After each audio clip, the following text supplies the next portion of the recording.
And participant, please keep on asking your question. It will boost the morale of the speaker as well as the committee also. Okay, so we have a broad discussion or the high level introduction of this type of test. As I have mentioned, the first test being one sample test, where I recommended t-test. Right? This is the method by which you can approach to this t-test. Then we have two independent sample two tests and paired sample two tests. Right? These are the different variants that we are going to discuss in the analysis. These are the SPSS windows, and after that we will have analysis of variance. So I am sharing the data screen, right?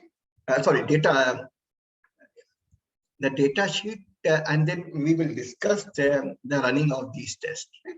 As we have examined through outlier analysis that our data contains an outlier in the first quarter. This is the first quarter data.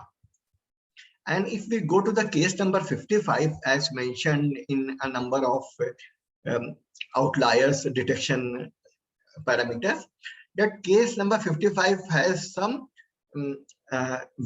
some extreme observation. And on observing, we found that this observation is 61. So this observation is so different from others that we should term it as extreme value. So in order to modify the data or in order to cleanse the data, this observation may pose a major problem. So the recommendation is either modify this information or delete that information. Suppose we are going for the modification purpose. Since the data is available with me of that 60 respondents, so on checking, I have found that I wrongly entered 61 as 610, right? So we have made a correction that I have converted 610 to 61. Obviously, if we don't have such an information, the best way is to delete that information. So there will be a loss of the data, but otherwise every other things would be better. So on this corrected data, I am going to apply different tests. So as you know, all these tests are available under analyze. So we go to analyze, then we go to compare mean. In compare mean, the first situation, remember the first situation was to examine whether the sales, the first quarter sales is 75,000 or not. So we selected this dialog, this test. This is the one sample test. This is the typical dialog box of SPSS, all the variables that are there in the sheet or on the left window, and the relevant variable would be transferred to the right window. So suppose this test is to be applied on the sales of the outlet in the first quarter. So I have selected the first quarter cell and enter into the test variable part. So this is the our variable. And here the test value is, because we want to run this test on mu is equal to 75. So we run this analysis. So let me have this board again, right, to explain the concept of this testing.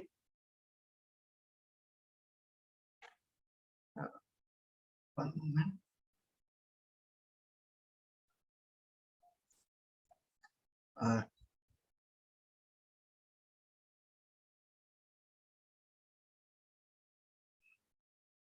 So this is our whiteboard. Let me explain you the test. Right? We are going to do with the one sample, one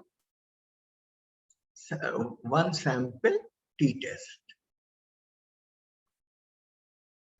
Here H naught is mu is equal to 75. Right? This is a null hypothesis. This is a claim. And suppose H1 is mu naught equals to 75. Means there is no direction, only the discussion is sales is not equals to 75. So here we are going to use two tail test, because not equals to means both the tails are involved. So we are going to use two tail test. And as we go to our output, right, this is our output. Right? Here, if we go for our p-value, right, as you observe here, we have our p-value. This is 0.021. and this p-value is less than 0.05. This p-value is less than 0.05. Since it is less than 0.05, so we reject H0, right? Rejection means we will say that sales is not 75,000. It is different from 75,000.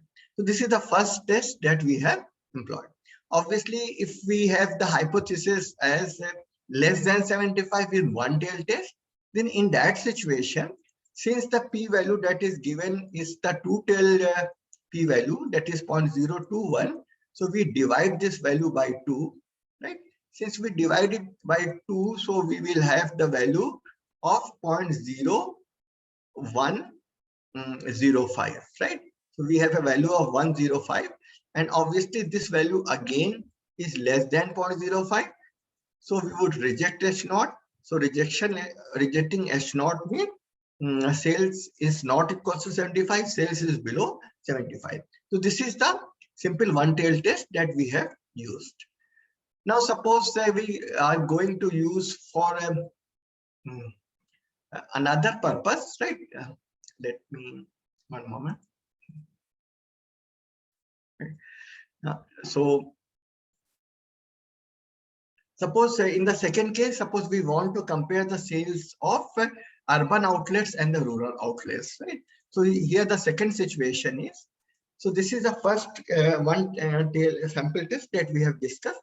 After that, we have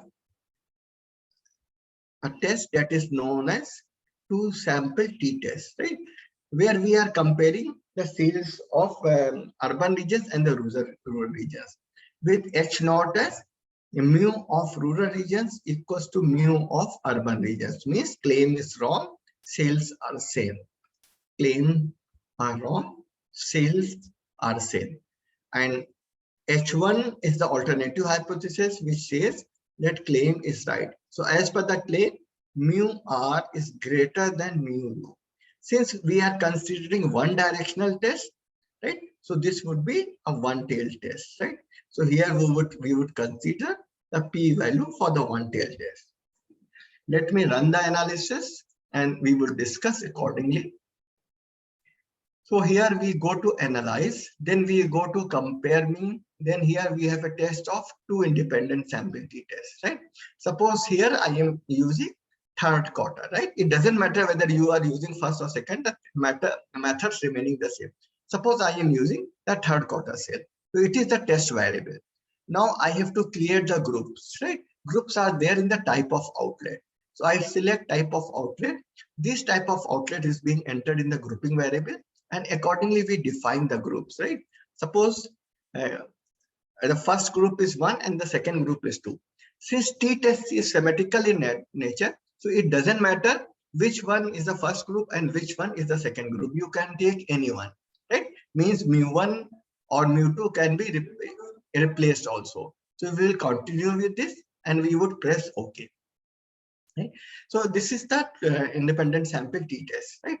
Now, as you observe here, this is our output, right?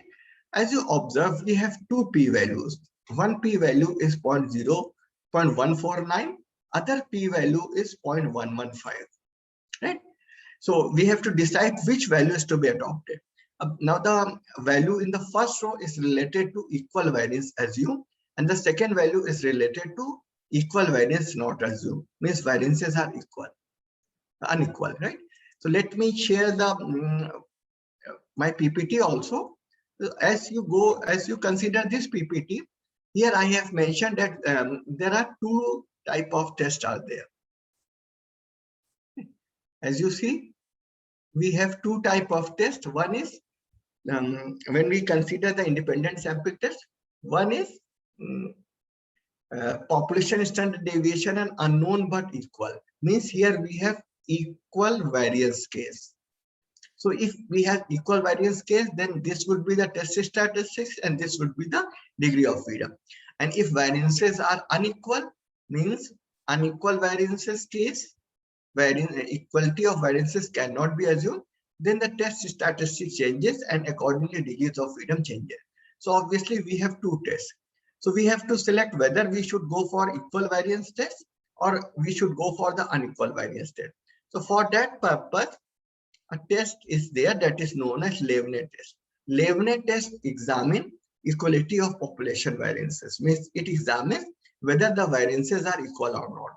So if variances are supposed to be equal as per this test, we would go for the first test, and if variances are not equal, we would go for the second test, right? So let us discuss the output. Okay. So if we go for this output, right, we have these two values. This is for equal variance, right? This is for equal variance, right? And the other one,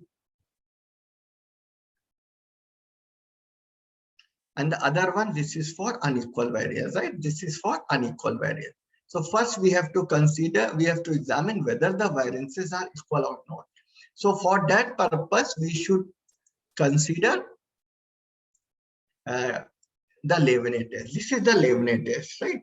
This Levenet test is used for equality of variances. So if we have p-value of a Levenet test, this p-value is this p-value is greater than 0.05. Since this p-value is greater than 0.05, so we cannot reject the hypothesis of equality of variances, right? Since this is greater than 0.05, so we can say that variances are equal. So if variances are equal, the variances comes out to be equal, and since variances are equal, so we would not consider the second output, we would consider the first output. Fine. So if we take up the first output, then the p-value is 0.149. This is our p-value for two tail, but we are requiring one tail p-value. So we divide it by 2. So on dividing it by 2, we would have 0.075, right? And if we compare this with our standard level of significance, this is greater than 0.05. Since it is greater than 0.05, so we cannot reject the null hypothesis. So we can say that this perception is wrong, means there is an insignificant difference between the sales of the urban outlets and the rural outlets. If this p-value comes out to be less than 0.05, then only we can say that there is significant difference. So this is the t-test for two independent samples. So hopefully things are clear to all of you, or any question? Yes, participants, any question?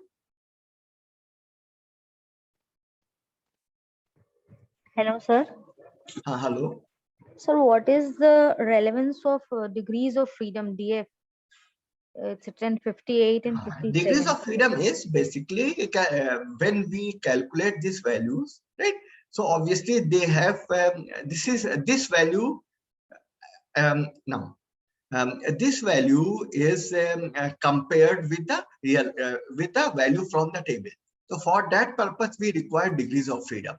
So degrees of freedom is actually gives us the mathematical information related to number of free dimensions that we have, right? Just for the example, suppose we have 5 values, right? Someone says that you have to select 5 values. So you have freedom of selecting all 5 values. So your degree of freedom would be 5. But suppose one condition is being imposed, right? You have to select 5 values such that their sum is 100. So you may select only 4 values, and 5th value would be determined automatically. It means one of your degree of freedom has been compromised, right? So it gives the mathematical information. So it is the relevance of degrees of freedom. But when we use the p-value concept, then obviously this p-value has been estimated using degrees of freedom, right? Because we use the t inverse values, right? But when we are using software, then they are not as such much of the use. But if you are considering the real values, means that value from the table, then in that case, degrees of freedoms are required. Okay. Any other question? No, sir. Thank you. Okay. So this was about pair t-test. This was about independent sample t-test. Now, after that, I have discussed one more test, that was impact of advertisement. And for that situation, I have mentioned that we are going to use paired t-test. We are going to use paired t-test because in that case, we are considering the paired observation. And here and at that case, we want to examine effectiveness of advertisement. We want to examine effectiveness of advertisement. So we compare the average sale of the second quarter with the average sale of the first quarter. Since H0 assumes no difference, right? So it means there is no significant difference in the sales of the two quarters. No significant difference means if other things remaining the same, advertisement is ineffective. Right? And H0 would be opposite to it, right? Means there is a significant difference, and if other things remaining the same, then we can say advertisement is effective. So if advertisement is effective, then the second quarter sales would be greater than first quarter sales. So our null hypothesis would be greater than, in the form of greater than. Fine. So for that purpose, we are again going back to our SPSS sheet, and we go to analyze. Then we go to compare mean. Then we have paired t-test, right? So here we have the dialog box for the paired t-test, right? And here we have selected two relevant variables, relevant fields, sales of the outlets in the first quarter, and the second one is sales of the outlet in the second quarter. Again, to mention, since t-test is symmetrical in nature, so it doesn't matter whether you use first quarter as the first variable or the second quarter as the first variable. So if we press OK, right? So as you see here, we are having the output, right? This is the paired t-test.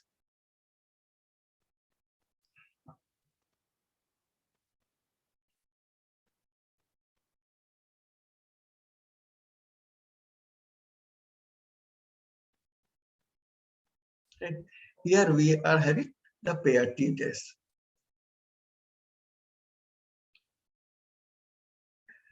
So if we go for the paired t-test, here we are having p-value. This p-value for the two tail is 0.688. Right? Since we are going to use one tail test, so we divide 0.688 by 2. Since we are going to use one tail, so here the p-value comes out to be 0.344. Right? So this p-value 0.344 is greater than 0.05. So again, we cannot reject H0. Since we cannot reject H0, so we can say that there is insignificant difference between the first quarter sale and the second quarter sale. Means if other things remaining the same, then there is no improvement in the sale. So we can say that if other things remaining the same, there is no immediate impact of the advertisement. So this is related to paired t-test. Hopefully things are clear to all of you. Now we go for the third test, that is known as ANOVA.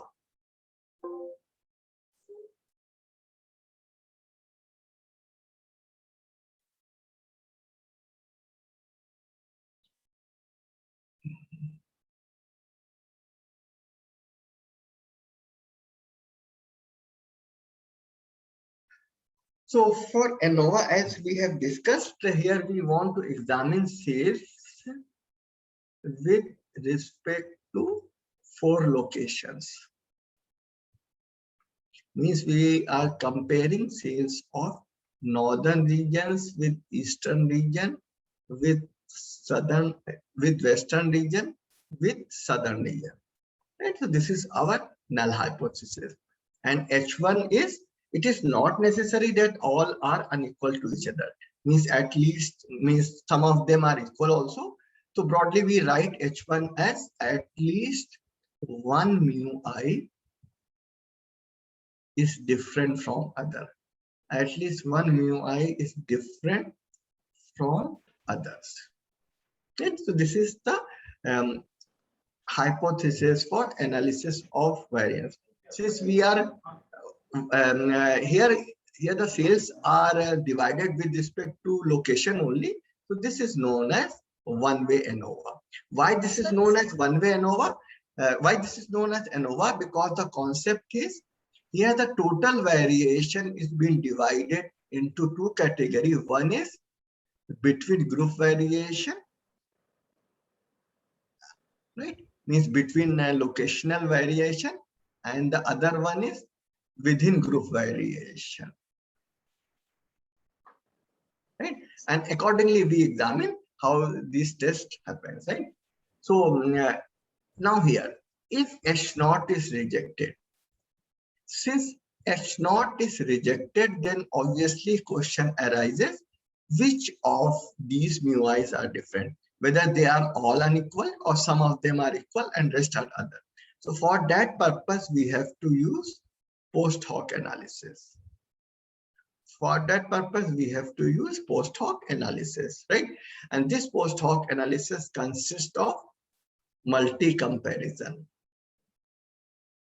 right? What do we mean by multi-comparison? Obviously, this post hoc analysis would be used only in the case when H0 is rejected.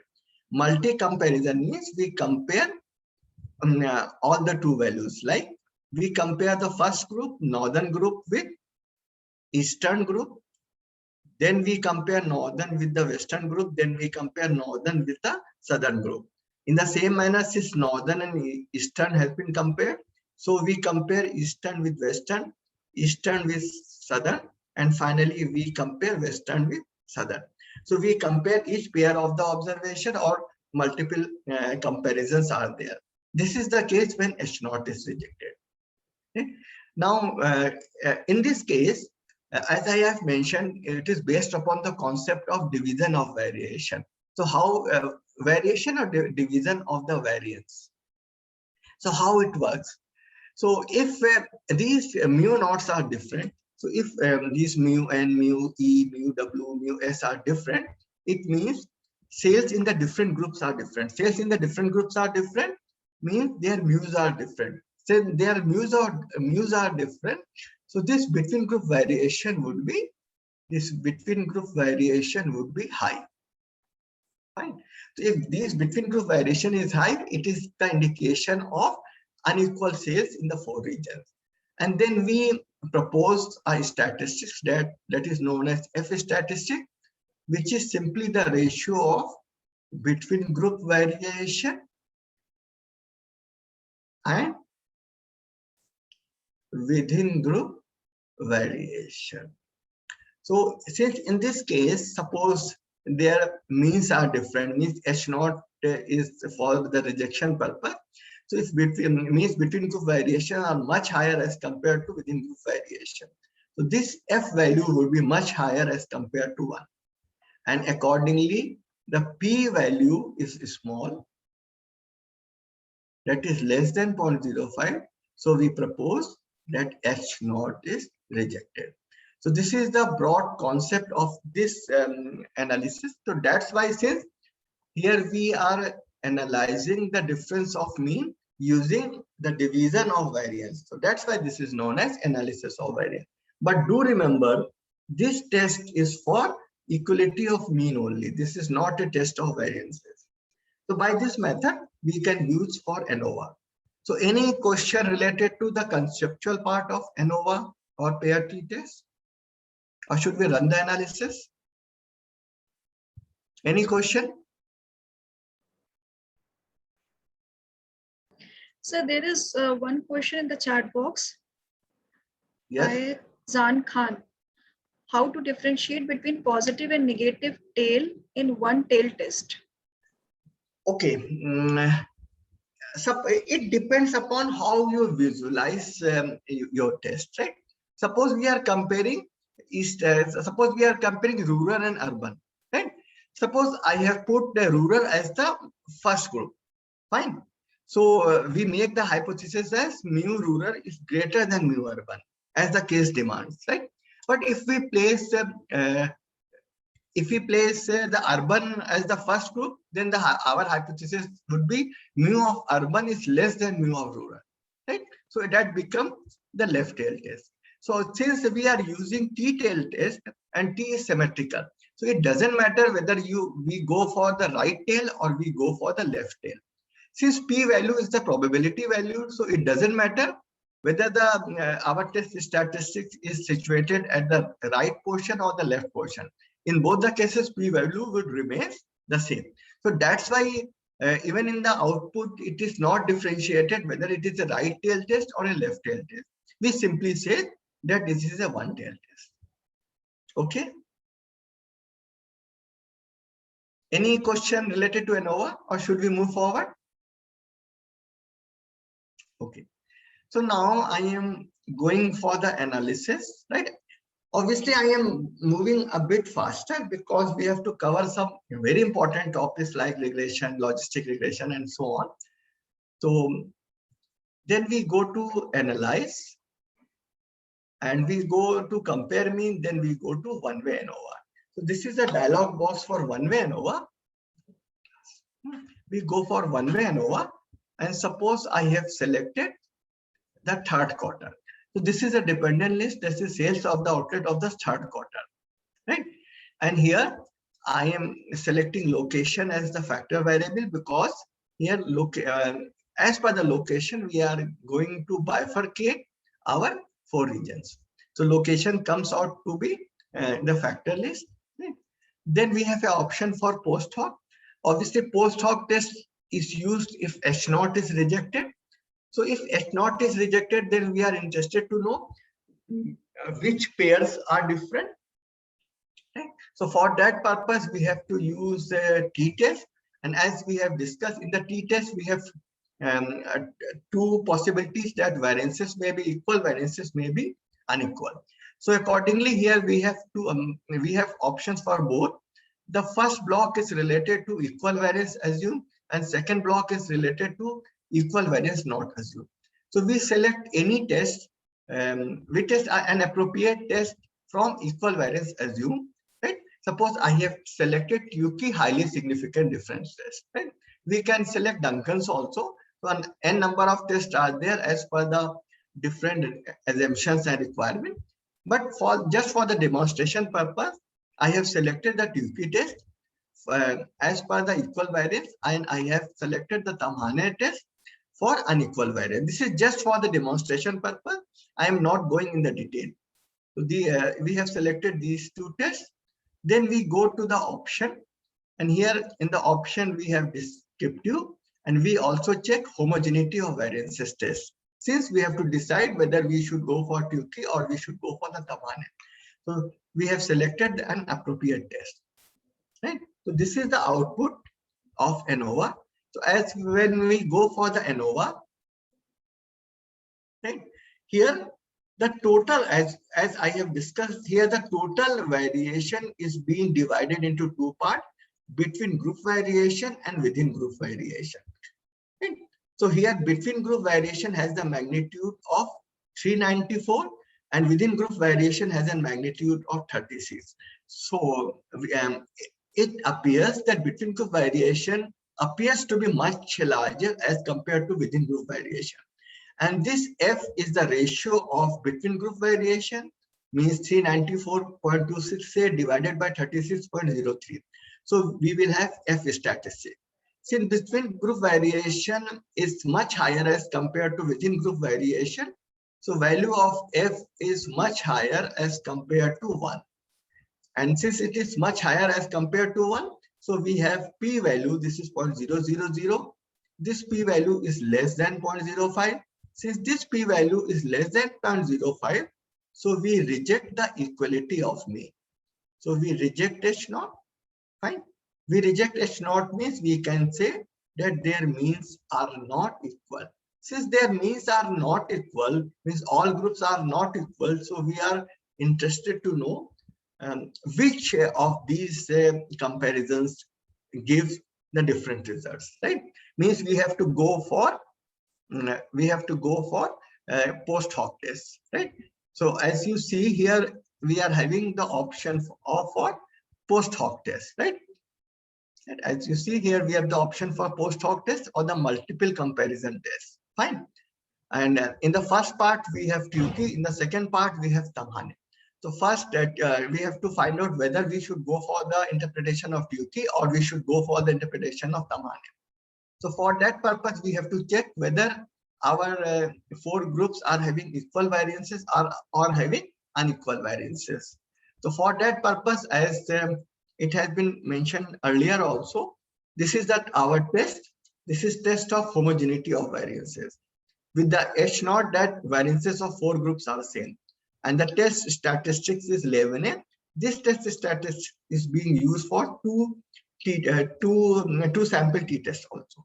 So if we consider the p-value of the Levené statistic, this p-value is 0.043, which is less than 0.05. Since this value is less than 0.05, so we cannot assume the variances to be equal for the 4 groups. So we can say that variances are unequal.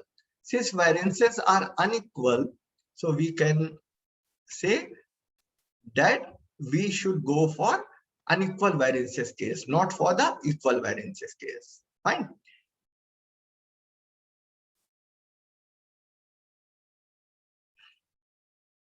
So here we are going to study post hoc test, right? So in the post hoc test, just I want to mention that this is our post hoc test. This test would be interpreted only if when we reject H naught. So if H naught is rejected, then only we go for interpretation of post hoc test. And it consists of multiple comparison. What do we mean by multiple comparison? Each group is compared with other. So we have NC2 number of groups or number of pairs.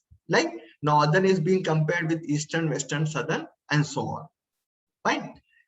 Yeah, and since variances are unequal, so instead of Tyuki, which is used for equal variances, we have to go for Tamhane test. So this is the Tamhane, and here we have the relevant p-value. And obviously, since we are comparing the groups, right? So here we are having H naught as mu1 equals to mu2, right? And then accordingly we would examine whether the means are same or not, right? Since I am moving a bit fast, so you need not to be very much, because all these things are there in the notes also. So here we are having testing of k-independent sample or ANOVA. So everything is there, even the mention of the post hoc test also, everything is mentioned here. So you can reconsider these points just for the revision purpose. Right? So now I am going to this, right? So as we have discussed that we are going to use Tamhane test. Okay. Do remember that the important part is this significance part, means this is important, right? So now I am going to interpret Tamhane test. So first we compare northern with eastern. So if we compare northern with eastern, here the p-value is 0.044. This p-value is less than 0.05, right? It is less than 0.05. So we can say that northern and eastern are unequal. Fine. After that, we compare northern and western. Here the p-value is 0.014. This p-value is again less than 0.05. Right? It is again less than 0.05. So we can say northern and western are unequal. Fine. Now we finally compare for the southern. So if we compare with the southern, then the p-value is 0.000. This is again less than 0.05. So we can say northern is not equals to southern. Means northern is not equals to eastern, northern is not equals to southern, northern is not equals to western. Means northern is standing separately from eastern, western, and southern. And this is the first comparison. Now we go for the next comparison, where we compare eastern with other location. Since northern and eastern are being compared, so it doesn't matter whether we compare 1 and 2 or we compare 2 and 1, results remaining the same. So we don't consider this value. Then we compare eastern with the western. So when we compare eastern with the western, here the p-value comes out to be 0.979. This p-value is greater than 0.05. Since this value is greater than 0.05, so we cannot reject the null hypothesis of equality of mean. Means we can say that there is insignificant difference between eastern and western. Means they are taken to be significantly similar or significantly same, right? Then after we compare eastern with southern, here the p-value comes out to be 0.012. This p-value is less than 0.05. So we reject H0 of equality of mean, means we can say eastern is not equals to southern. So if we compare eastern part, so eastern is different from northern, eastern is different from southern, but eastern and western are same. So we should treat eastern and western as the same entity. So last being the western with other regions. Since western comparison of western and northern has been done, comparison of western and eastern has been done.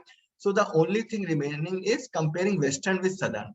Here the p-value is 0.033. And this p-value is less than 0.05. So we can say that western and southern are not equal, western and southern are different, right? So what is the overall analysis? The overall analysis is northern is standing separately, right? Southern is standing separately, but eastern and western are standing together, means they are having unequal difference, but they are standing separately from northern and southern. Means we have three classes as per the sales, three classes of significant difference. One is northern, other is southern, the last one be eastern and western. Fine. So if we consider these, right? If we consider these values, right? So if we consider these values, one moment. If we consider these values, since northern is having the highest value and it is standing separately, means northern is significantly different from all other. So northern is at the first position, right? Second, if we consider eastern and western, though they are appears to be different, but since we have analyzed that there is insignificant difference. So at the second position, we have eastern and western because they have insignificant difference. But they are significantly different from northern and they are significantly different from southern. And that at the third position, we have southern. So by this method, we have created the hierarchy also related to 4 regions. So this is all about the ANOVA. Any issue, any problem related to ANOVA? Class? Or things are clear to all of you? Now everything is there in the slides also. I'm just moving a bit faster and just to save time for other analysis also. So any question related to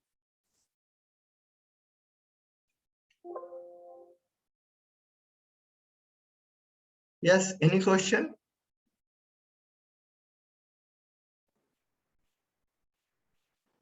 Now, participant, if you have any basic question, any regarding the interpretation, regarding the different quantities that you have already seen, like p-value and what is standard deviation and what is testing, different type of testing, and when to use ANOVA, you can ask any question. Obviously, they are very basic tools, right? Yeah. But just to establish the base, actually, I am revising. So if you have any problem, and they would be required when we move forward. If you feel any problem with the interpretation of the things.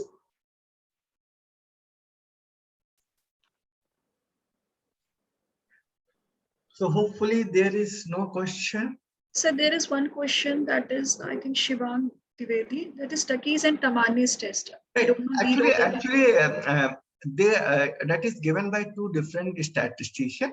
I am just mentioning related to when we are doing 2 sample independent t-tests, right? Then as we have observed that test statistics is different for equal variance and unequal variance, right? In the same manner, since here we are considering 4 groups, right? So their variances may be same, their variances may not be same. So if their variances are same, then we go for one of the test of equal variances. If their variances are not same, then we go for a test of unequal variance for multiple comparison case or the post hoc analysis, right? So that's why I have selected an appropriate test from equal variance case and one appropriate test for unequal variance case, right? So just for the demonstration purpose, I have used Tukey for equal variance and Tamhane for unequal variance. We can select Duncan's also, right? Okay, Mr. Shivan.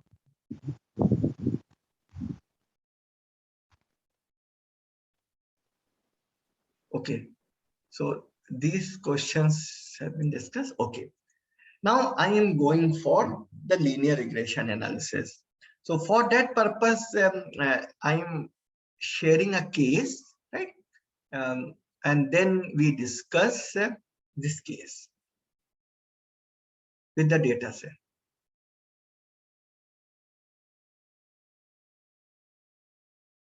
Okay, all these cases would be shared with you, right? And since I don't want to devote much of the time, right? So this case is related to rebranding of the police department. Means it has been proposed that a particular unit of the police department should be changed so that it becomes more attractive, more population friendly, more society friendly, so that more of the people may go towards this police department. So for that purpose, the police department has surveyed 200 respondents through a questionnaire related to this concept of rebranding.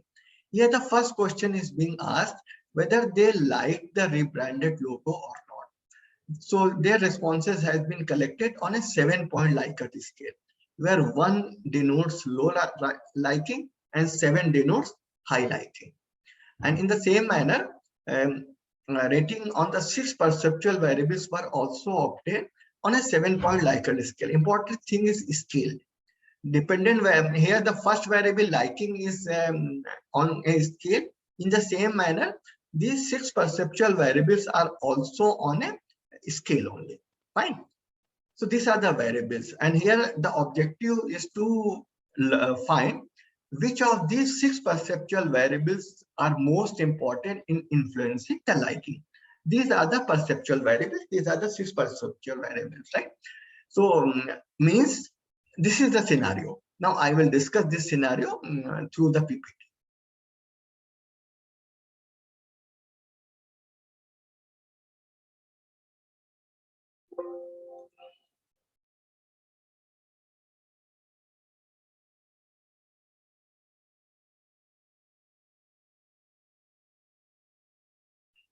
Okay. So this is a scenario that we are going to take up.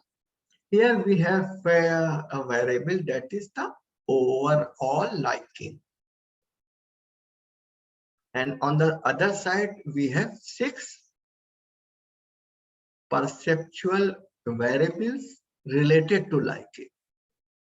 Let us denote it by Y, and they are being denoted as X1, X2, X6. Okay? And we are proposing a relationship between these variables. Means there Dr. Masood, is, we can't see your screen. oh, sorry. I think screen sharing also. Sir आपकी screen चली गई. हाँ बस अभी हम कर रहे हैं.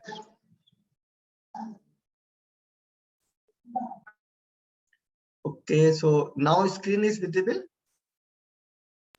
Yes. Okay, screen is there. Yes, sir. Yes, sir. Okay. Right. So we are considering the relationship between these variables, right? We are considering the relationship between these variables, right? Means we are considering a type of associative relationship, right? And this is we are considering a type of because these variables are associated, right? So further we observe these variables. This is somewhat different as compared to this, right? Means we can take these variables as predictors,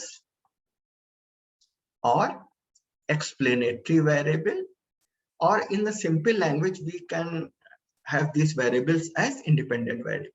And this is denoted as response variable, right? Outcome variable, or in the simple language, dependent relationship, right? So this is the associative relationship we are considering.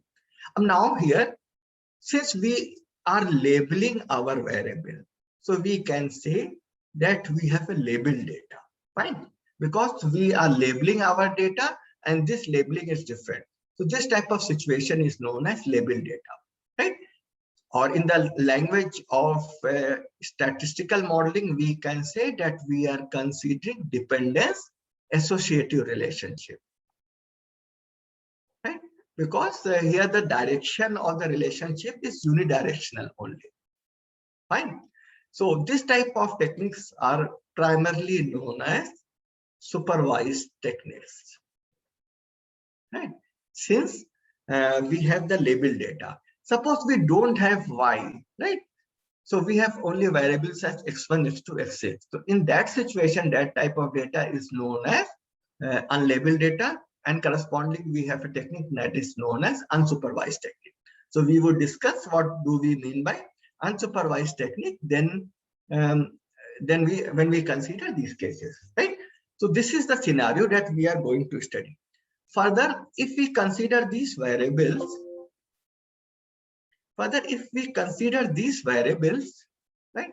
So this variable is on a scale, though it is on a Likert scale, but the word uses scale, right? Because we are making a use of scale 1 to 7. Means this is a measurable variable or metric variable. And here also, word is used on a scale of 1 to 7. So again, we are measuring something. Means here we are having all the variables as metric in nature. So in this case, we propose a technique that is known as regression modeling or regression analysis, right? So we are considering a particular type of supervised algorithm that is known as regression modeling or regression analysis. And accordingly, we proposed a regression model as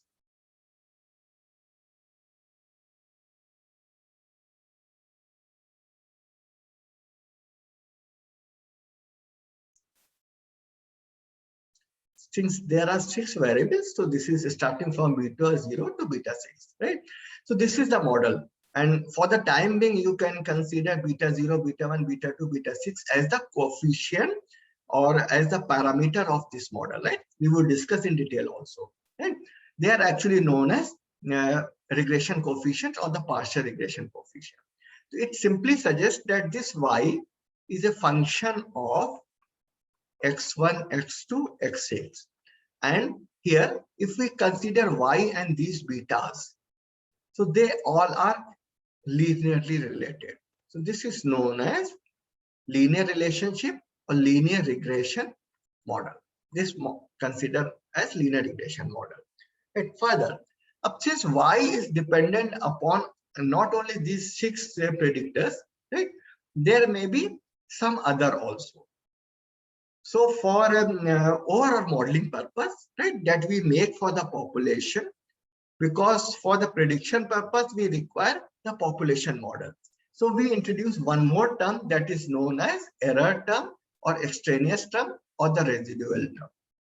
So this is known as residual term. In economics, this is, or even in data analytics, it is also known as noise term. It simply means they are extraneous term, means extraneous to the model, right? And it can never be estimated, never can be determined in the perfect manner. So this is our full model, right? This is our full model that we are going to study. Now in this model, if we consider this part, so with this modeling, we will take a sample data. We would have a sample data like in this case, right? So from the sample data, we try to estimate these values, like we try to estimate the sample estimate of beta 0, beta 1, beta 2, and so on. So this part is known to us. means it would be finally known to us. So this part is known as deterministic part because it is known to us.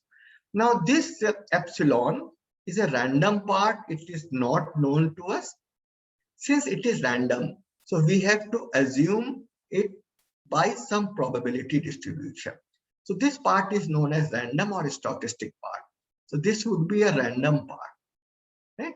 Since y is composed of both, so this y is also can never be deterministic. Y would also be stochastic or random in nature. Right? So this would be random in nature, means it will follow certain distribution. And since it is random in nature, so we can never estimate the exact value of y. Right? Means we can only estimate the average value of y, or we can estimate only the expected value of y. Right? So this should be kept in mind. So again, to repeat this concept, since this is the deterministic part and this is the random part, so this relationship is never functional in nature. Means it doesn't mean that if we substitute the values, then like a mathematical equation, we get a value of y. Right? We can never have the perfect estimation since we have this epsilon term. So this relationship is statistical in nature. This is not functional relationship. Fine. So we can we could have at most only the average value or the expected value. So this is our model that we are going to take up. Right. So let me share the PPTs. Then I will go for the analysis purpose. And these PPTs would be shared also. So PPT is visible to all class? Yes, sir. Yes, sir. Yes, sir. Right. Just a caution, a note of caution, since these PPTs are very comprehensive. So a number of things may not be of the direct use when you are going for the first time for the analysis.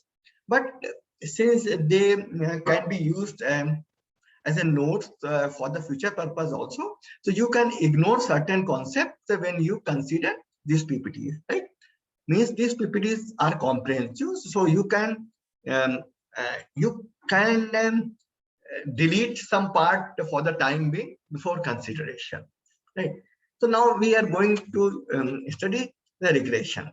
So as I mentioned, this is the dependent associative relationship, right? This is the most popular and on the base of all supervised learning algorithm, right? Why we use supervised learning algorithm? Because we are having labeled data. As I have mentioned, we have data of y and x. So your objective is to analyze associative relationship between single dependent variable and single or multiple independent variable. If we have single and single case, then we have simple regression or bivariate regression. Otherwise, we would have multiple regression. So here, what is our objective? Our objective is to predict decision dependent variable, ensuring the maximum prediction through the regression variant. What do we mean by the regression variant? As I have mentioned, this was the equation. Right. So this is known as regression variant. Right? Means this is a linear function or a linear straight line function. So this is known as linear regression model or linear equation. So to facilitate the interpretation of influence of each random variable in explanation and prediction, right? As I have mentioned, that all these analysis, all these models have to an objective. One is for the prediction purpose only. So if our objective is for the prediction only, then we go for least error in prediction, right? Means we try to have best prediction only. And the second part is related to explanation that comes in the research, right? So if this is the case, then we try to examine the impact of different variables also. So these are the two objectives for which we are considering these models. So just to repeat, if we are going just for the machine learning models, so the objective would be for the prediction only. And if we are going for the other concept, means statistical or data modeling, then we try to confirm the proposed model and try to examine the reason. Same happens with the forecasting. In prediction, we are interested only with the value, and in forecasting, we are interested in the reasons also, means which variable is having the higher impact, means basic understanding of the reason. So this is the proposed model that is known as response surface or the hyperplan. As I have discussed, y and the error terms epsilon are stochastic, while independent variables are deterministic in nature, they can be determined. And one important thing is linearity should be with respect to regression coefficient, not with respect to independent variable, right? Because here we want the relationship to be linear, not we want the variables to be linear, right? Since stochastic part is there, so this is not a mathematical relationship, not a functional relationship. It is a statistical relationship. Since statistical relationship, so we can estimate only the average value or the expected value only. And one very important thing is, this is a study of associative model only. It do not establish the causal relation. Means we can never say if there is a strong relation that the independent variables are the causes of the dependent variable, right? It should be very well kept in mind. So in order to establish causal relationship, we have to go for randomized experiments or different causality tests, right? So this is very important as per the concepts are there. Okay? So this is the a broad introduction of the regression model. Right? Any question up to this point related to the conceptual part? Any question?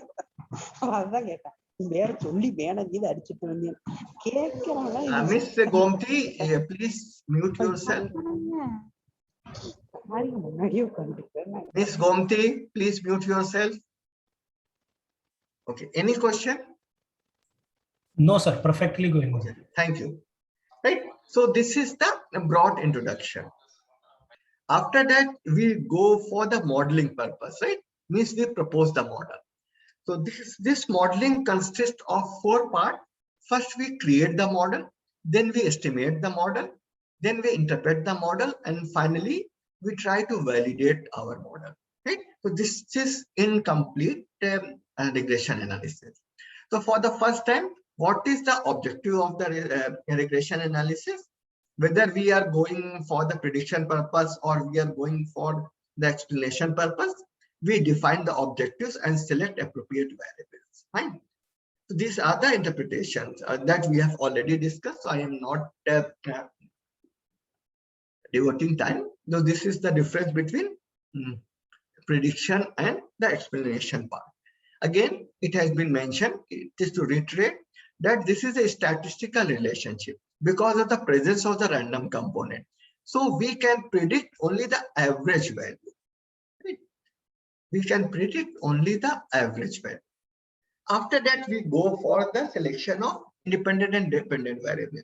So there must be some justification of the selection of variable, because if we indiscriminately select variables, then our results might not be that good.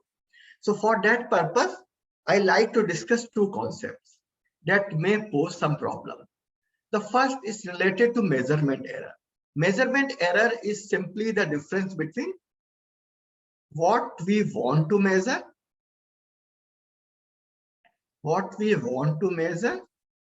and what we actually measure. Okay. Remember the measurement chapter in the physics in class 6, right?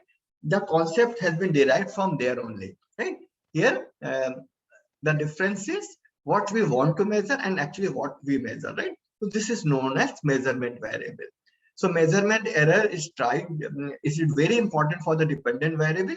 So we try to have less measurement error. After that, we have some specification errors. Specification errors mainly occurs because of either inclusion of the irrelevant variables or because of wrong concept of the modeling. What do we mean by wrong concept of the modeling? Suppose the relationship is non-linear in nature and we have not explored it and we are proposing a linear model for it. Then we have an error that is known as specification error. So how they are making a role means these are the means it will replace the real value, real variables by some artificial or irrelevant variables, right? So here two concepts are there. One is related to overfitting. What do we mean by overfitting? Right? Suppose we want to perform this analysis. So in the analysis, we divide our data into the two parts. One is the testing part or test data set. Other is known as, sorry, the first one is known as training data set. One moment.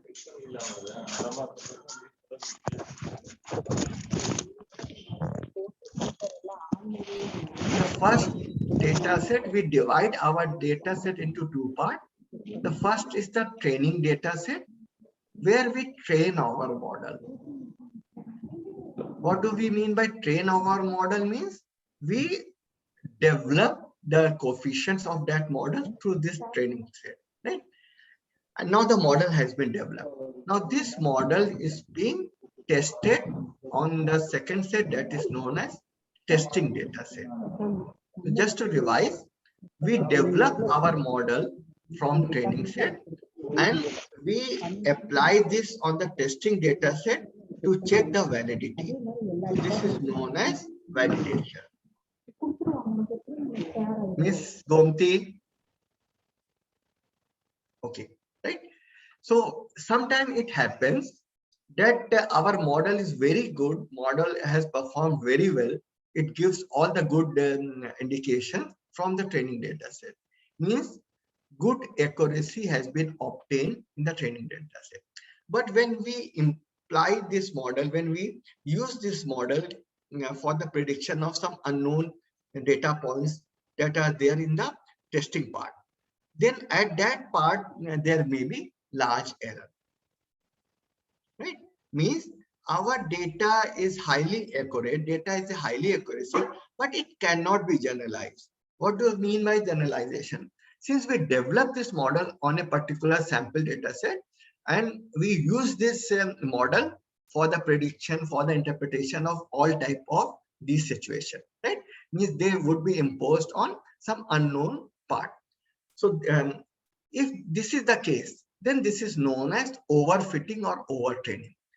What do we mean by overfitting? That model is a very good fit in the training set, that is on the data set on which model is being developed, but it is not so good on the other data set. So this is the problem of overtraining, overfitting. There is one more concept of underfitting or undertraining, which is also known as bias. This concept is known as variance. This concept is known as bias. So sometimes happens that we cannot capture, we cannot take all the appropriate parameters, all the appropriate variables, right?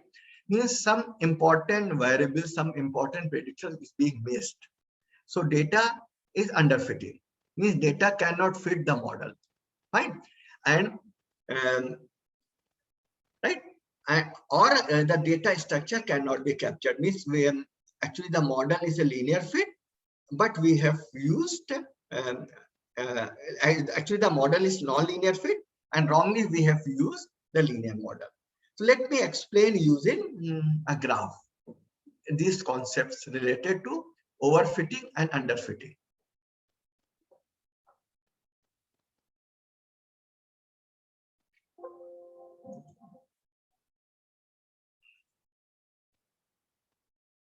One moment.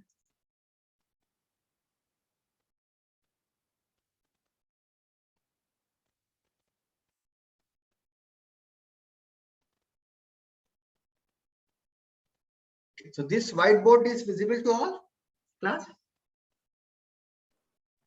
Yes, sir. Suppose we have three situations.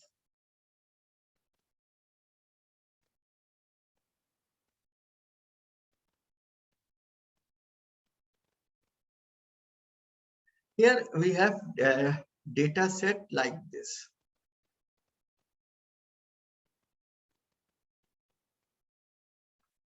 Right.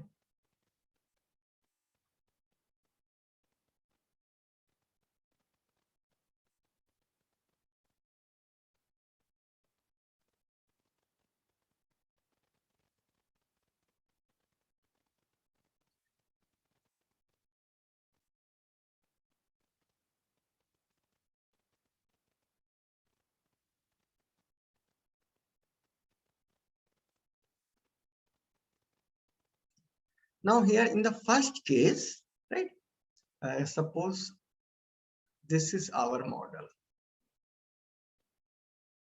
and this is our model, right? In the second case, this is our model. And in the third case, this is, sorry, in the third case, this is our model.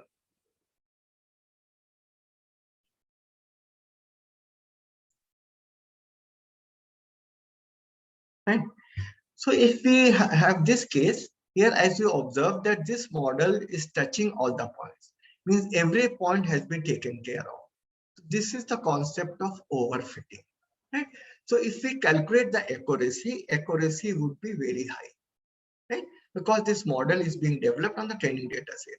But when we imply this model on some unknown thing, then generalization would be low, right? Here, this is too simple a model. This is too simple a model because here we have considered the linear equation only, fine, and most of the points has been missed. Right? So this the first concept is known as overfitting. The second concept is known as underfitting, where the basic nature of the relationship has been missed. As you observe, this relationship is non-linear. But if we consider this case, right, here no attempt is made to include all the variables. Similarly, it is not too much generalized, right? So this appears to be a perfect model. Right? This is a perfectly fit model. So this is the concept of overfitting and underfitting.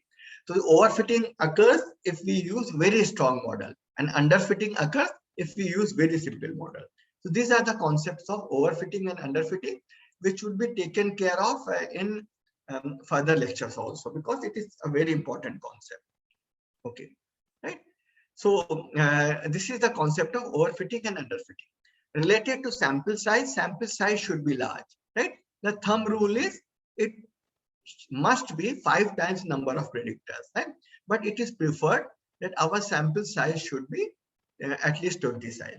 As we have mentioned, that when we perform the regression analysis, we divide our data set into at least 2 parts or 3 parts. The first part is the training data set where the model is being developed. The second is the validation, where the model is validated and model is selected. And the third one is the testing part, testing data set. If we don't want to go for the 3 type of division, we normally go for the training and testing set. In the training set, we have approximately 70 to 80% of the data. And in the testing part, we have around 30% to 20% of the data set. Right? We have discussed overfitting as well as underfitting. Right? So these are the concepts that we are going to use. Right? And here, the method that I am introducing, there are n number of methods that are used to estimate our regression model. The most common or the most traditional method with which the regression analysis start is known as ordinary least square estimation. Right? The most elementary being ordinary least square estimation or classical linear regression model estimation, which have certain assumptions. So one method of estimation of this model or training of this model is using OLS estimation. This is not the only method. We have other methods also, like gradient descent. We can go for the gradient descent model if these assumptions are not fulfilled and our sample size or the size of the data is very large. So we can go for the gradient descent. We can also go for higher level of gradient descent like batch gradient descent. or we can go for stochastic gradient descent. These are the different models that are used in machine learning or deep learning. So to estimate the different supervised learning algorithm. But in this lecture, we are going only with the least square estimation or ordinary least square estimation. Right? What do we mean by least square estimation is that we try to minimize the difference, sum of the difference between observed values and estimated values or the predicted value. We try to minimize this, right? So by this, the model that is obtained is known as BLUE, because it is also known as best linear unbiased estimator model. Best means here the model is having minimum variance or minimum standard error. So in this method, in this approach, we are going for OLS estimation, right? We will discuss OLS estimation in detail also. So since I have introduced much of the concept, so I am going with the running of the analysis, right? So let me share another file, relevant file, where our data is situated.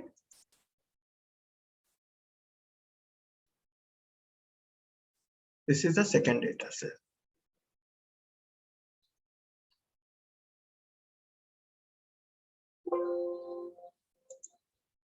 Okay, so sorry.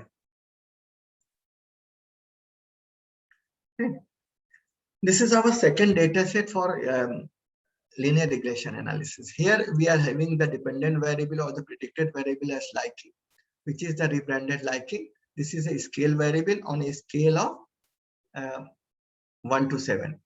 And after that, we have these 9 predictors that are identity, visual, youthfulness, superficial, connect, and image. And this is our data file. So hopefully this file is clear to all. And we have a sample of size 200, right? So for 6 predictors, we should have a sample of around 120, and we have a sufficient large sample size. Now we are going to run the analysis. So for that purpose, we will go to analyze, then we go to regression, then we go to linear regression. So this is a dialog box for the linear regression analysis. We enter the dependent variable or the predicted variable or the response variable in this block. This is the rebranded likely, and we enter all these variables in the independent box, right? So since here I have we are entering all the variables simultaneously, right? So this method is known as enter method. There are other methods also, and they are known as sequential search method, where we can enter variables in steps, right? Or we can instruct the software to get the variable entered one by one or in a batch, right? So for the first time, since I am starting with the regression analysis, so I am using the most common or the most elementary technique that is known as enter method. So all the variables has been entered simultaneously, right? Fine. Then we click certain parameters, right? We go to statistics part, then already estimates has been checked, right? We introduce descriptive, and we also have colority diagnostic also, just to check whether assumptions are there or not. In the same manner, we can analyze Durbin-Watson also, right? And after that, we go to the plots, right? In plots, again, all these things are used for the assumptions checking. So when we discuss the assumptions checking, then you would be get familiar with all. So here we entered Z residual in the Y. Z means standardized variable. So this is the residual variable. Residual values means the difference between observed value and the estimated value, estimated from the model. That is the predicted value. So in the Y we are using Z residual, and in the X we are using Z predicted. Z means standardized value. We will discuss why we are analyzing these things. And we also introduce histogram and normality plots, right? So they are being entered, and if we press OK, so this will be our output. And I am sharing my output. Okay. So any question up to this point? Any question up to this point? नहीं sir ठीक. Okay. Right. So since I have mentioned about the assumptions, right? So I should discuss certain assumptions also, right? Remember, these assumptions are required for OLS estimation only. But if we go for the gradient descent or this, then these assumptions are not required, right? But normally it has been said that for a small data size, means up to 1,000, up to 10,000, the performance of OLS estimation is supposed to be better as compared to, means there are discussion in between these 2 points. Anyways, we should know both the concept. So I will introduce the concept of OLS estimation. After that, when Dr. Deepak is taking the sessions on deep learning, then gradient descent would be introduced, right? Okay. So these assumptions are, the first is there should be linearity. Means linearity with respect to regression parameters, means all these variables are linearly related. So how they can be checked? For that purpose, we can use the scatter plot, right? So in all the software, there are scatter plot, which are the variables, which are the plots between X and Y. So if we plot the values and if they fairly appears towards normal, then that is known as linearity part. And after that, Xi's are assumed to be deterministic, that we have discussed. Then the next assumption is there should not be high correlation between independent variables. Means independent variables should be majorly uncorrelated. Otherwise, there is a problem of multicolority, right? In the notes, you will find the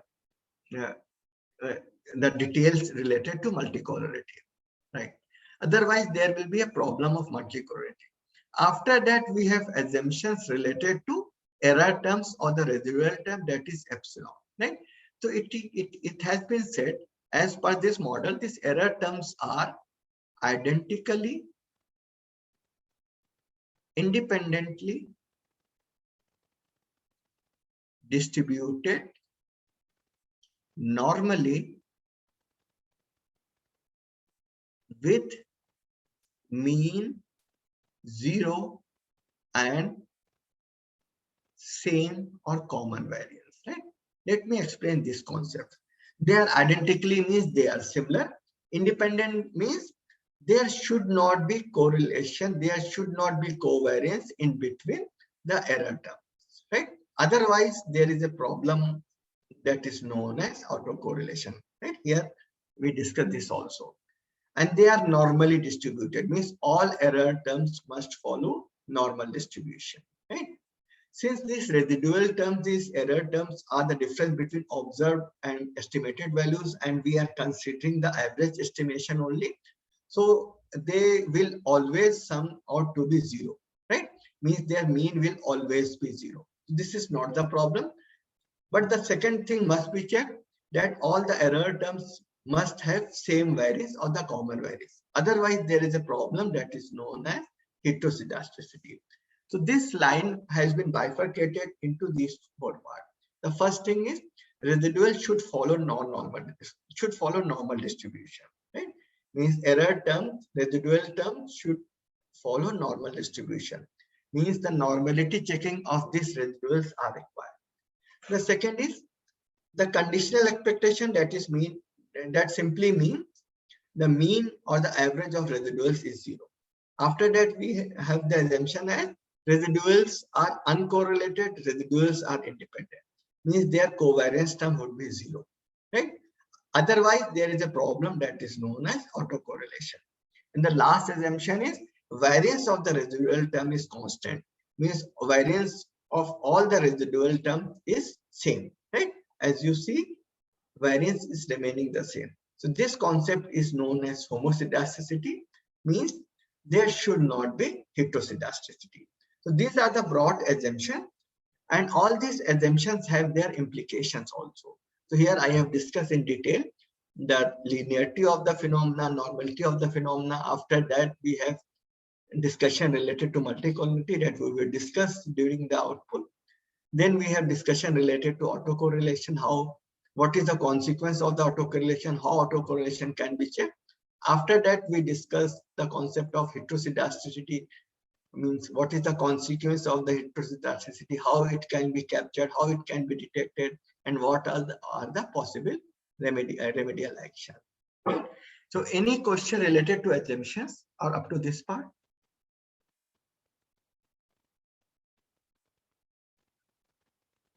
Any question? Sir, this is Ravi Kumar. Yes, Mr. Ravi. Yeah. Sir, we have told that residuals should be normally distributed. I have one question, sir. Even deterministic model should be normally distributed? No, it is not necessary. It is not required that our independent variable or the predictor should follow normal distribution. These assumptions of the OLS estimation is mainly for the residual terms, right? Since predictors are supposed to be deterministic in nature, so there is no requirement for the normality of independent variables. Thank you, sir. Because when I have gone through a few literatures, few studies, there are two schools of thoughts. Obviously, there are two schools, some oppose it, but since we always say that predictors are deterministic in nature, right? Since predictors are deterministic in nature, they are the sample properties only, right? So that's the reason there is no test for multicolority also, right? So that's why we go with the assumption that normality is not required. Right? So, fine, sir, I got it. So I have one more question. Yes, Mr. Ravi. Yes, sir. Actually, in our example, in our instance, all the independent variables have a 7-point scale. Dependent variable also has a 7-point scale.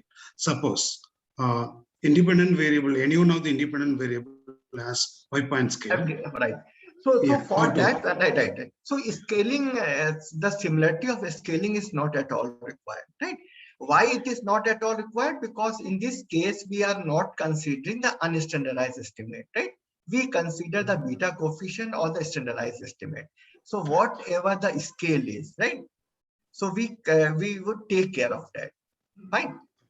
So when we compare that, right? And as far as ANOVA and the R square are concerned, then in that case, the same scaling is not required. Thank you, sir. Thank you. Any other question? Okay, so I am discussing the output. Dr. Richa? Dr. Richa? Yes, sir. When the session is to be? Sir, it is about to end by now. It is now. It is 4:45. Okay. So I am discussing some basic concepts, and the other concepts will be taken care of tomorrow before starting off the logistic regression. Is it okay? Yeah, you have another session at 2:30. Right. So one moment. So here, the first thing is we want to consider, right? Like in the notes, right? Everything is in the notes. I am discussing the part of that is known as examining the statistical significance of the overall model, right? Here we have two types of tests. One is testing of overall model, right? This is a testing of overall model where we discuss ANOVA and the F ratio, and the other is related to R square, right? So this is the overall significance of the overall model. So at the first part, we are discussing these concepts, right? Then we go to the second part.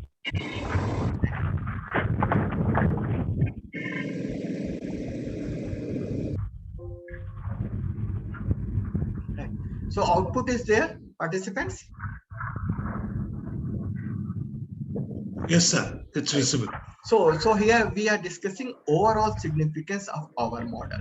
So here we are discussing the concept of H0, where H0 is our regression model is insignificant, right? Means it does not qualify to be said to be significant, capture the significant relationship. So we are considering the hypothesis of H naught as insignificant, right? So here we are considering the p-value, right? And this p-value is less than 0.05, fine. So we can say that we reject H naught. Right? So we rejecting H naught means rejecting the insignificant means we can say that our model is being significant, right? So let me explain the concept in somewhat more detail, right? Actually, what happened? Right? If we look, sorry.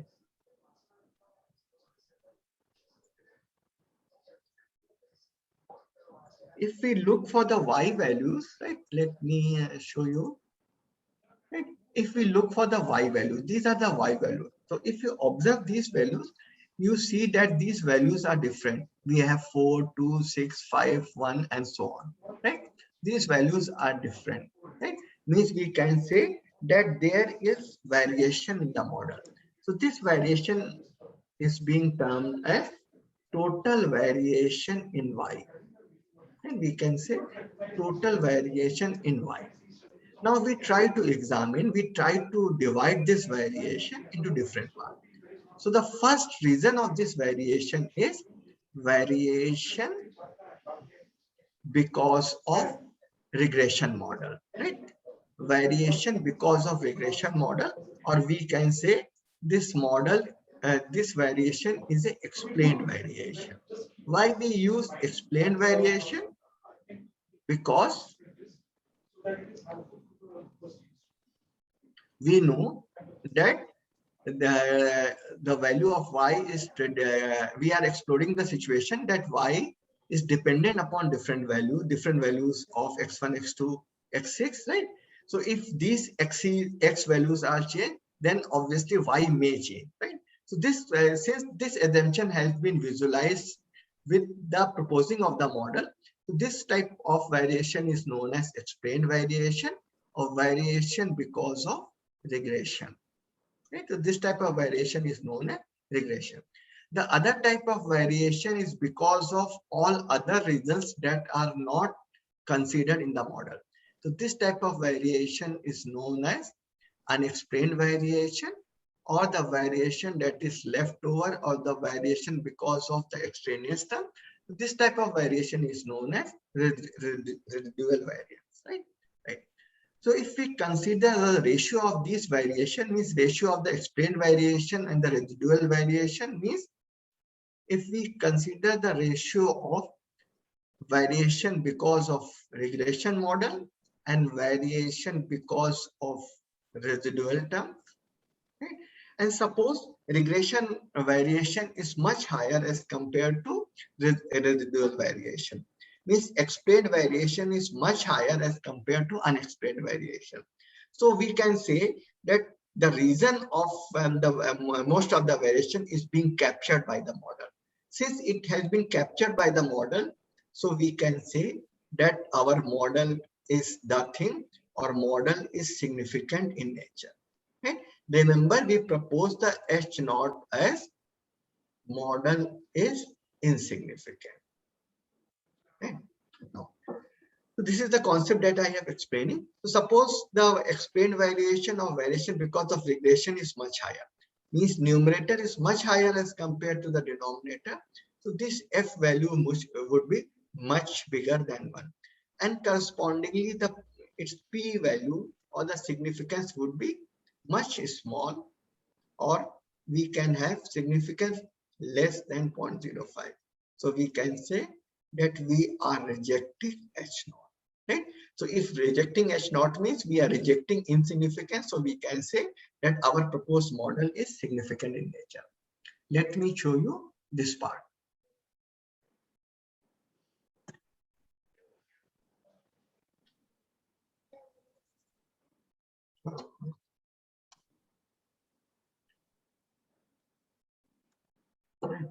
As you see here, we are having value this is the variation because of regression. This is the explained variation. This is 96.311.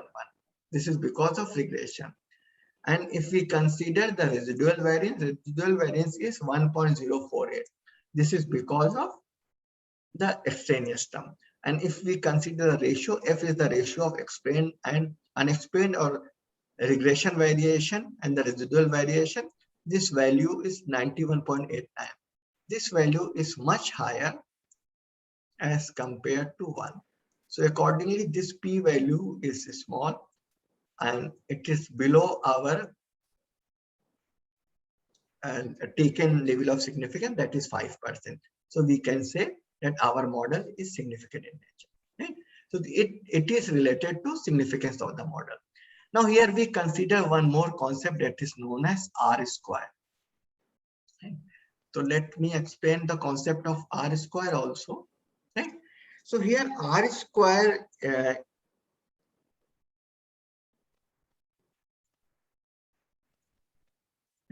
R square is actually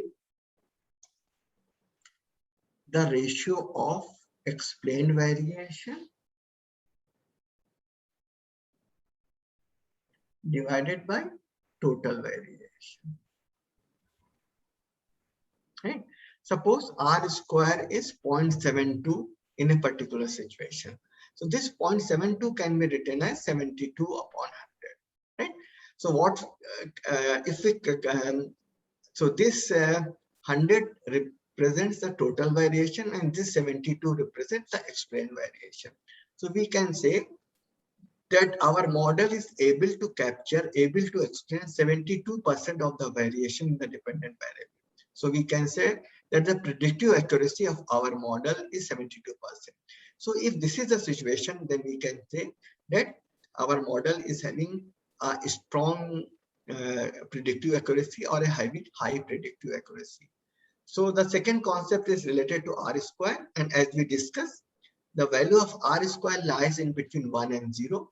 And if values are near to 1, then we can say that our model is valid in nature, or model is having high predictive accuracy. Right? Like in this model, in our case, here R square comes out to be 0.741, so 74%. Adjusted R square is just the normalization of R square, right? Means this is the adjustment of R square with respect to two things. Number one, size of the sample. The second is the number of predictors, right? So this is a better representation of this concept. If there is much of the difference, but in this case, there is not much of the difference. So you can take any of the value. So to examine the validity of the model. So I am sharing the relevant part of the PPT also. Just I will take 2 or 3 minutes. Right. So here I have discussed, right? We are discussing significance of the overall model. I have explained ANOVA and the F ratio. And the other thing is related to testing coefficient of determination, that is R square. And this is R square. R square is percentage of the total variation in Y explained by the regression variable. Fine. And adjusted R square is normalization or adjustment with respect to number of predictors and the sample size. Okay? If there is a large difference between R square and adjusted R square, then it is because of a number of irrelevant variables, means because of overfitting or addition of the variable of insignificant contribution. Right? So these two are the measures that we can use to check the significance of the overall model. But caveat is, suppose we have large R square or high F value, but sometimes means we will have statistically significant model, but statistical significant model may not have practical significance. Why? If we have a very large sample, right? In a large sample, even a small R square comes out to be significant, right? So means it won't have any practical consequence, but statistically there comes out to be significant. So we should be very careful with this relationship. In the same manner, even high R square is not a good indicator of a good accuracy or good predictive accuracy, because it may be because of some spurious regression, right? So if we have some spurious or nonsense regression, then in that case also R square or adjusted R square becomes very high, right? So it should be very careful while interpreting these outputs. Means they must have some practical consequence also. So I'm stopping it. I will take up the remaining part in the next session when we discuss it tomorrow. I have session at 2:30 probably. Yes, sir. Yes. Yes. You have session on at 2:30 on So predictive I will modeling. cover a part of regression analysis, then we move to the logistic regression. Right. So participants, if you have any quick questions, you can ask to Dr. Masood, or if you have any word of appreciation also for the speaker, Appreciation is not required. Question is you can also unmute yourself and say few words. Okay. Good evening to one and all. One of the best session, ma'am, we've been going through, in which, but the content was a lot more. What we have to practice a lot. Probably if sir could share the data set, because by evening, if we are going through that and have a small practice or rehearsal, whatever it is, we will be able to. I will share the data set, no issue. Yes, sir. Yes, sir. Yeah, we will be able to pick up quickly tomorrow. Yes, it was an so I will session. share the data set on all the PPTs with Dr. Richa, and it will be shared Yes, on sir. the group also, right? Thank you, sir. Thank you, sir. But my take is right. Yes, Since sir. the software or the running of software is everywhere available, you can follow any YouTube. So it is more important to discuss the concepts behind, right? Right. Exactly. Running the exactly. software is, though it appears to be tough, right? In that Yeah. what is there in the software, but definitely if you run one or two analysis, then there Yeah. won't be any problem. But always the interpretation and all these sir. conceptual discussions are more important. Yes, sir. Since all your lectures are still ringing in our mind, the data set would help us to again relive the entire 2-3 hour session. Definitely, That is what. Yes. Thank you. Thank you, sir. Thank you, sir. Yes. Thank you, sir. Yes, Thank you. Dr. Thank you, ma'am. Yes, thank you. Yes, Dr. Masood. This Ravi Kumar, I would like to vouch once again. It's a great session. The essence of session is explaining in simple way all the technicalities behind the models and the tools. Really, it's hats off, sir. I'd like to request share the recording also for future reference. Yeah. Thank you. Thank you. Thank you so much, sir. It was very Okay, thank enlightening session. Hello. Yes, ma'am. Sir, I had a doubt. You told about causal relationship, through regression, we can't have No. causal Through relationship. regression, we can never establish causal relationship, right? So I didn't get the difference between Granger causality and the simple regression test. Right. Can you throw some light on that? Actually, I am not taking this concept, the Granger causality test or the experimental, right? So we would discuss later on, right? Because for that I have to go somewhat more towards the econometric side, right? And at present I am devoting only the OLS estimation only, right? Then definitely I can explain that concept later on also if you have some problem. Okay, sir. No issues. Okay, so I think there is no more questions. So thank you, Masood sir, for this wonderful session, wonderful, insightful session. And I again request to my participant to just join 10 minutes prior to the session so that you can have you can see all the information which is in the chat box.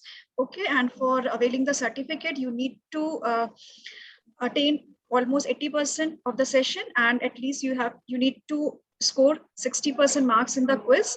Okay, and we will be sharing all the videos on the AICT repository, as well as we will share the YouTube link of the Jaipuria Institute, where you can get all the recordings of the FDP, all the sessions of the FDP.